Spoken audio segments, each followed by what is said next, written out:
Kita langsung kepada hikmahnya Ibn Atha'illah As-Sakandari. Kita sudah sampai kepada hikmah yang ke 72. Qala al-Imam Ibn Atha'illah As-Sakandari rahimahullahu ta'ala nafa'ana Allahu bihi wa bi ulumihi wa bi ulumi masyaikhihi wa talamidatihi fid daraini amin ila an qala mata razaqaka at-ta'ata wal ghina bihi anha fa'lam annahu qad asbagha 'alaika ni'amahu dhahiratan wa batinata mata razaqaka, kapan Allah memberikan kepadamu at-ta'ata, kemudahan dalam melakukan ketaatan. Tiba-tiba Allah menjadikan anda mudah melakukan solat. Tiba-tiba Allah menjadikan anda mudah melakukan puasa. Tiba-tiba Allah memudahkan anda untuk berzikir. Tiba-tiba Allah memudahkan anda untuk berderma. Tiba-tiba Allah memudahkan anda untuk silaturahim. Itu taat semuanya. Wal ghina bihi anha, kemudian Allah memberikan dirimu rasa cukup kepada Allah, cukup dengan Allah, bihi dengan Allah, anha, sehingga engkau tidak merasa menganggap perlu kepada yang namanya amal. Fa'lam, maka ketahuilah, annahu, sesungguhnya qad asbagha 'alaika, Allah telah melimpahkan, 'alaika, kepadamu, ni'amahu, nikmat-nikmatnya, zahiratan wa batinatan, nikmat zahir dan batin. Inilah yang diajarkan oleh Ibn Atha'illah Sakandari agar kita tidak terhenti kepada satu ketaatan. Banyak orang selama ini, atau mungkin kebanyakan orang selama ini dalam urusannya kepada Allah hanya memikirkan bagaimana dia meningkatkan ibadahnya, meningkatkan ketaatannya, bagaimana dia bisa sujud, bagaimana dia bisa berpuasa, dan seterusnya. Sehingga yang diramaikan dalam tubuh, anggota tubuhnya adalah bagaimana beramal baik secara zahir, sujud, rukuk, dan seterusnya. Akan tapi lupa, bahkan mungkin dengan amalnya itu malah dia itu terjerumus, yaitu yang menjadikan seorang mengandalkan amalnya, seolah-olah dia sudah merasa punya surga. Aku sudah punya salat nih. Ini bahaya sekali. Bahkan penyakit ini bisa saja merusak kalau tidak dilanjutkan dengan hikmah selanjutnya ini. Sehingga orang bisa menjadi sombong bahkan dengan kebaikan yang mereka lakukannya, mudah meremehkan orang lain. Dan itu ada contohnya. Imamnya ada dalam hal ini, hanya mementingkan taat, ibadah. Akan tapi ternyata hatinya tidak ditata, maka jadilah iblis yang terkutuk. Iblis adalah ahli ibadah. Ibadahnya iblis tidak ada yang menandinginya. Bahkan tidak ada tempat di bumi ini, tidak ada sejengkal tanah di bumi kecuali pernah digunakan sujud oleh iblis. Semua pernah dicoba oleh iblis untuk sujud. Ibadahnya banyak. Akan tapi ternyata ibadah yang dilakukan iblis tidak menjadikan dia tawadhu. Akan tapi tiba-tiba muncul kesombongan, dia merasa sudah hebat dengan ibadahnya, sudah merasa hebat dengan ibadahnya. Jadi sombong itu ternyata tidak hanya dengan kekayaan yang melimpah, tapi orang itu menjadi sombong bisa jadi karena amal baik. Hingga kalau dia punya sedekah banyak itu, kelihatan ada orang sedekah sedikit, ya Allah, orang kaya begitu sedekahnya dikit banget tuh, mudah rendahkan orang lain. Astagfirullah, ya apa itu? Oh, dia merasa sudah paling hebat. Jadi kalau ada orang yang sedekah itu langsung lihat angkanya berapa di sedekah orang. Tidak ada apa-apanya, kalah dengan anak. Saya itu gak terlalu kaya-kaya banget. Tapi anak bisa. Sholat berapa sholat? Puasa Senin Kamis 20 tahun, 20 tahun. Anak sudah 30 tahun. Nah, terus gitu. Iblis pun demikian. Dia tertipu dengan ibadahnya. Dia tertipu dengan ibadahnya sampai suatu ketika di saat Allah merintahkan untuk sujud kepada Nabi Adam alaihissalam, sujud hormat, untuk menghormati makhluk Allah yang namanya Nabi Adam, kakek kita. Iblis ini dengan ibadahnya ternyata malah menjadikan dia terjerumus. Dia tuh mikir, iblis tuh, wa idh qulna lil malaikati isjudu li Adam. Jadi iblis tuh ceritanya bukan dari golongan malaikat.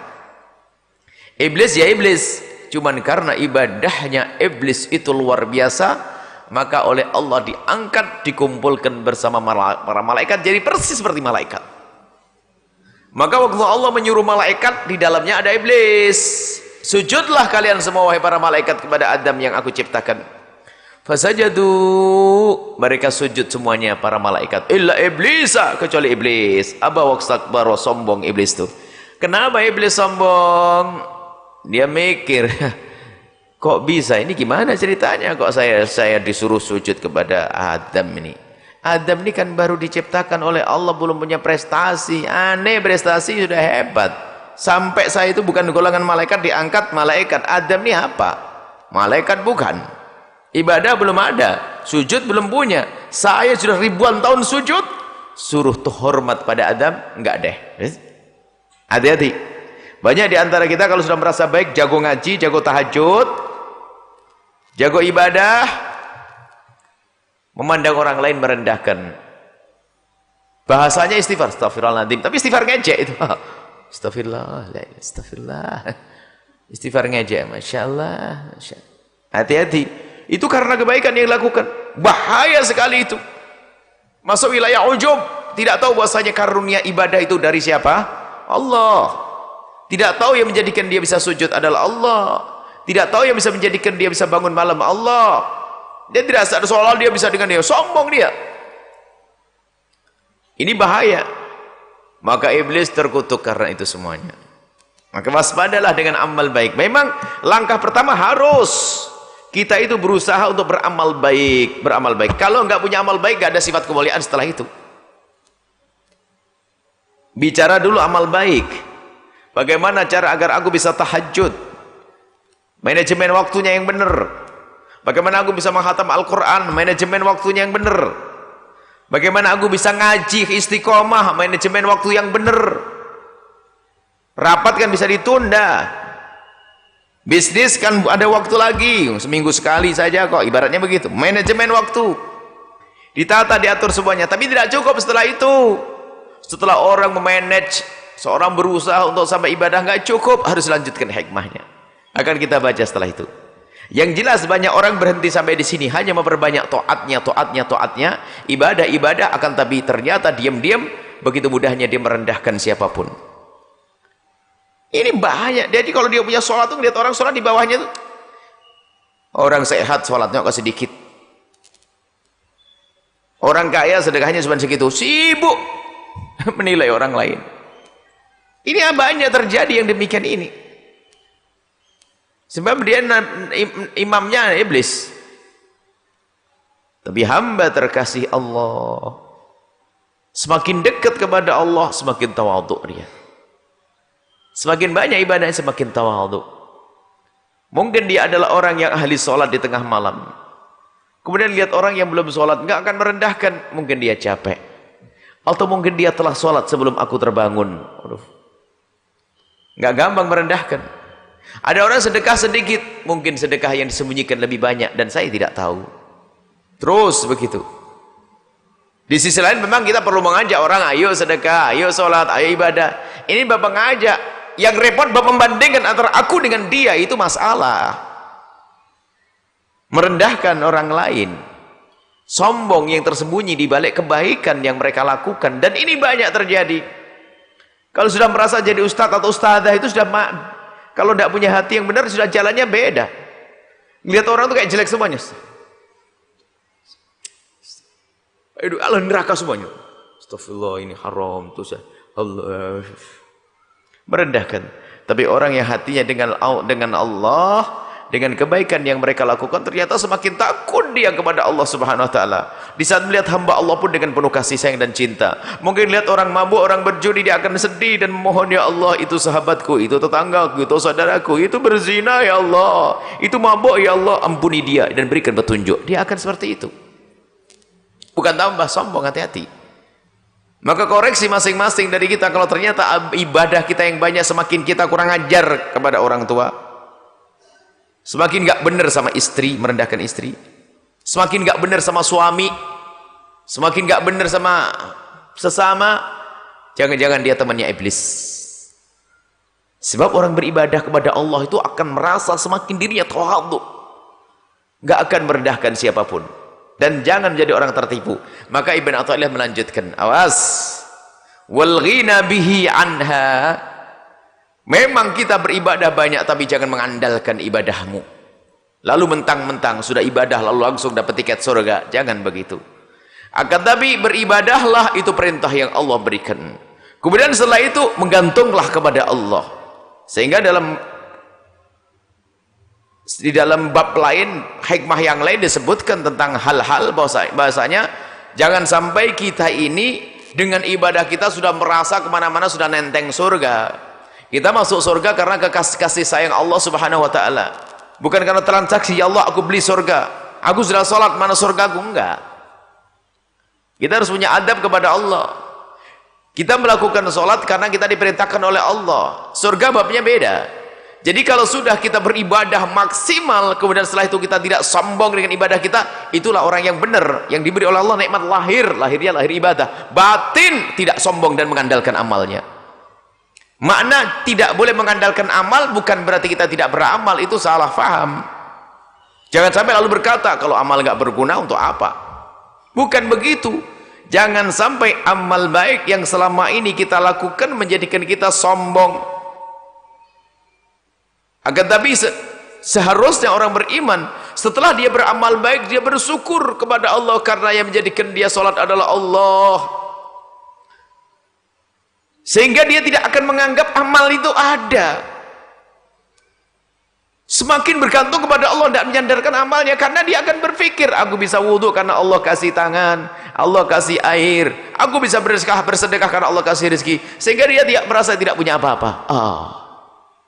Apa yang bisa aku andalkan di hadapan Allah kalau bukan karena kasih sayang Allah, ridha Allah, fadlullah, karunia Allah. Gak akan sombong di hadapan Allah, gak akan berani berkata, ya Allah nih aku sudah punya sholat banyak nih Allah, beri pada aku pahala. Enggak.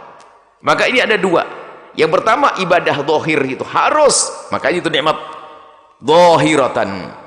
Ibadah zahir ini sholat, sujud, ruku harus kita lakukan. Gak boleh orang berbicara tentang khusyuk, ikhlas khusyuk. Ikhlas khusyuk itu kan sifatnya amal. Pernah mendengar kisah riya itu kan dosa. Lawannya riya itu kan ikhlas. Jangan sampai gara-gara takut riya lalu tidak beramal, itu orang sakit. Bagaimana akan disifati ikhlas kalau tidak ada amal? Beramal dulu. Karena ada orang takut riya, mending gak usah sedekah daripada riya dosa. Ngapain saya sedekah? Anda salah. Bicara khusyuk itu ada amal dulu baru khusyuk. Oh nggak ada amal, wah dia khusyuk dalam sholat, nggak pernah sholat, bohong dia itu. Sholat dulu baru disifati khusyuk. Maka ada taat, ketaatan yang dibangun dalam hidupnya, beribadah kepada Allah ini. Baru setelah itu dirasakan ibadah itu kayak apa sih? Apakah menjadikan aku sombong atau tidak? Ternyata para kekasih Allah di saat dia beribadah itu semakin takut kepada Allah. Kenapa? Ini semua dari Allah. Aku bisa sujud, nikmat dari Allah. Kalau seandainya nikmat ini dicabut, aku gak akan bisa sujud. Gak sombong, ya Allah, ya Allah. Semakin berhati-hati dalam ibadah. Maka gina bihi, merasa kaya dengan Allah, cukup dengan Allah, bergantungnya kepada Allah, bukan dengan amalnya. Amal kewajiban yang aku lakukan, amal perintah Allah, tapi ridho hanya dari Allah subhanahu wa ta'ala. Enggak mengandalkan amal, enggak mengandalkan pekerjaan yang dilakukannya. Jadi mengandalkan Allah, tapi tetap pekerjaan dilakukan, jangan sampai salah. Gara-gara dikatakan jangan mengandalkan amal, kalau begitu enggak usah beramal. Lan yudkhil ahadakumul jannata amaluhu. Ini salah paham lagi. Tidak akan memasukkan ke surga salah satu dari kalian amalnya, lalu tidak beramal. Wala anta ya Rasulullah, termasuk engkau ya Rasulullah, ya. Ila ayyataghammadani Allah bi rahmatihi, aku tidak akan masuk surga kecuali karena rahmat Allah. Jadi karena kasih sayang Allah lah seorang hamba masuk surga. Adapun amal yang dilakukan seorang hamba karena penghambaannya seorang hamba, Tapi Allah kan tidak pernah ingkar janji. Allah memang pernah berjanji. Allah berjanji dalam Al-Quran, dalam hadis Nabi SAW, kalau engkau berbuat begini akan dikasih oleh Allah. Jika engkau melakukan itu benar untuk Allah, pasti dibalas oleh Allah. Allah tidak pernah ingkar janji. Anda salat akan dibalas oleh Allah, Anda sedekah akan dibalas. Kalau benar, kalau sedekahmu untuk Allah. Kalau sedekahnya untuk sanjungan, salatnya untuk sanjungan, ya nggak dapat. Sebab yang Anda berikan kepada Allah pasti akan dibalikan kepada Anda. Allah tidak perlu dengan amal Anda, Allah tidak perlu dengan harta Anda, Allah tidak perlu dengan apapun yang Anda berikan selama ini. Tapi yang kita lakukan ini adalah untuk kita semuanya. Jadi semakin beribadah hendaknya semakin bertawadhu, semakin tawadhu. Jangan sampai kita dengan ibadah lalu masuk wilayah sombong, bab ujub, sombong, merendahkan orang lain, ujub, berbangga dengan amalnya seolah-olah tidak ada campur tangannya Allah, seolah-olah bukan dari Allah semuanya. Tapi para kekasih Allah Subhanahu wa ta'ala, dia akan sadar 1 rupiah yang ia keluarkan tidak akan mampu kecuali dari Allah. Kita tidak akan bisa sujud 1 kali pun kecuali karena Allah menghendaki kemuliaan. Sehingga kebaikan yang kita lakukan itu ternyata karena kebaikan Allah. Loh, kalah kita. Kebaikan yang kita lakukan ini karena kebaikan Allah terlebih dahulu. Kalau Allah tidak memberikan kebaikan kepadamu, engkau tidak akan bisa sujud. Kalau Allah tidak berbuat baik kepada Anda sebelum Anda berbuat baik saat ini beribadah duduk di masjid ini, ini ibadah, kebaikan yang Anda lakukan untuk Allah. Tapi ketahuilah, sebelum Anda datang ke tempat ini, kebaikan Allah sudah Allah berikan kepada Anda. Mulai dari kemudahan perjalanan Anda sehat, Anda punya apa saat? Lalu saham kita apa di hadapan Allah? Apa saham kita? Tenaga Allah kasih, kemauan Allah kasih, kekuatan Allah kasih, semua dari Allah. Saham kita adalah 0. Sampai begitulah yang dirasakan oleh para kekasih Allah. 0. Saya enggak punya saham dari ibadahku semua dari Allah. Maka ghina bihi anha. Maka dia hanya merasa Allah, enggak akan sombong dengan amal baiknya.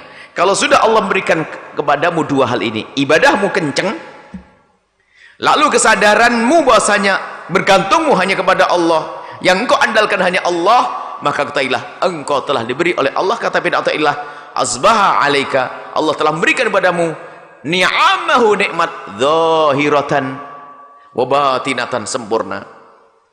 Dan hendaknya seperti itulah adabnya orang yang beribadah kepada Allah Subhanahu wa ta'ala. Jangan sampai tertipu dengan ibadahnya, akan tapi tetap bahwasanya meyakini apa yang kita lakukan dari kebaikan itu semua adalah karena kebaikan Allah Subhanahu wa ta'ala. Awas, hati-hati, jangan sombong dengan amal yang Anda lakukan. Dan setan main di sini, hawa nafsu main di sini. Contohnya adalah iblis laknatullah alaih. Iblis terkutuk seperti itu.